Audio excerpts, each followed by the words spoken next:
This video is not gonna be a video to teach you something, but it's more like a reminder. Um, More like a reminder because I guess I just want to remind people that um, there's certain things that you just can't translate word for word, especially when you're learning another language. Um, and Cebuano is not an exception, right? Because if you know, as you've already been learning Cebuano, there's so many um, there's so many exceptions or just different cases when to use something, or in context when something is used specifically for that context versus something else, and when something is not used in that context but used in another kind of context. So it will change and it'll vary. So one of the things I want to go over was the conjunctions, because there was a good question in one of the comments um, about conjunction or something like that, and it triggered something that I wanted to touch up on, and that is over these several words or several conjunctions that have more than one way of being said, versus in English it just means that one thing and that one thing only. And I wrote down examples, or not really examples, but some stuff that I just want to go over for these conjunctions. I put an asterisk on conjunctions because, again, it's a reminder to let you know that, hey, you need to use whichever word is appropriate for what situation you're going to use.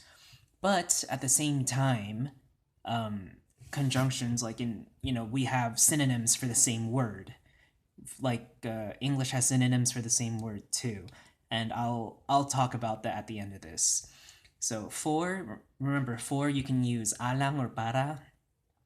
Aron is also just depending on what situation, right? Aron, it's like for in order to, or for doing so, blah blah blah blah blah blah, right? You have to use aron. Sometimes you can use para as well. Para is the more universal kind. It just kind of covers everything. Para for alang and aron, but alang is like for.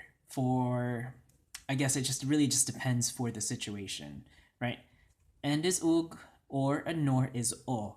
This is where the question was, the o. Because I was asked about English or, using the English or in the sentences. But if you're gonna use the English or, you're gonna be speaking in Ceblish. It's no longer Cebuano, and the Cebuano word for or is o, right? Or nor is o. We don't discriminate between or and nor, but English does. So it's o. It's like either or is like, oh, just o, right? O. It's one or the other. We don't care if it's in a positive or a negative way. It's just o. But I already told you what but is, yet you already know. So this is also one of those things, the so. It just, again, it depends on the context. You can, so can mean, or so can translate into dayon, por eso, busa, de modo. It can more and more things, right? It can just translate into those. It just, again, you just have to listen to the context and know about it. Or that which is the nga. I already talked about that.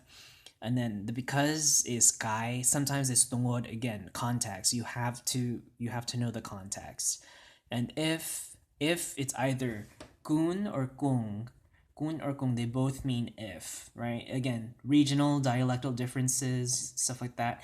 I think kun is a more native, and kung was, I think, a borrowed word from Tagalog or something like that. But they've all been like widely used, and depends on what region or idiolect or dialect you speak, or region, right? And this is the last part I wanted to talk about, with like the multiple words, right? The synonyms. So in English, right, there are so many, like in Cebuano, but it happens way more in Cebuano. There are more words for a specific thing or an object or whatever we want to describe. There are more ways to say it than one. And in English, there are synonyms too for one word. But again, I guess it just depends on the region and your dialect of English. If you're an English speaker, and I'm using English as an example because most of the people who watch these speak English. So For example, like lastico. There's only one word for that in Cebuano, right? Lastico. But in English, you can say either rubber band or gum band, right? If you go speaking with other people and you use gum band, they'll still know what you are talking about. You're talking about a rubber band, and vice versa. It just depends on like your regional dialect or accent or whatever, right? But they're both synonyms for the same thing, the same word.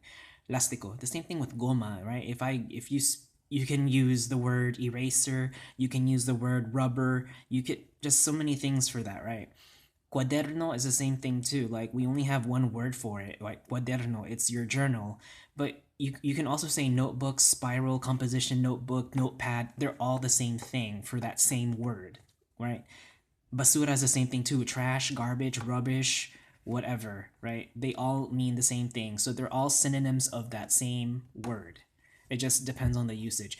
Cebuano just has so many of those because of the language contact with Spanish and regional languages. It borrowed those languages into Cebuano, and that's what we have. For example, but we have the indigenous derived and we have the Spanish derived, but they both mean the same thing, right? And that's just something I want to talk about with just conjunctions, just to review and, to remind you that, hey, it's not all about directly translating. You have to get the feel for it and the context of what's going on.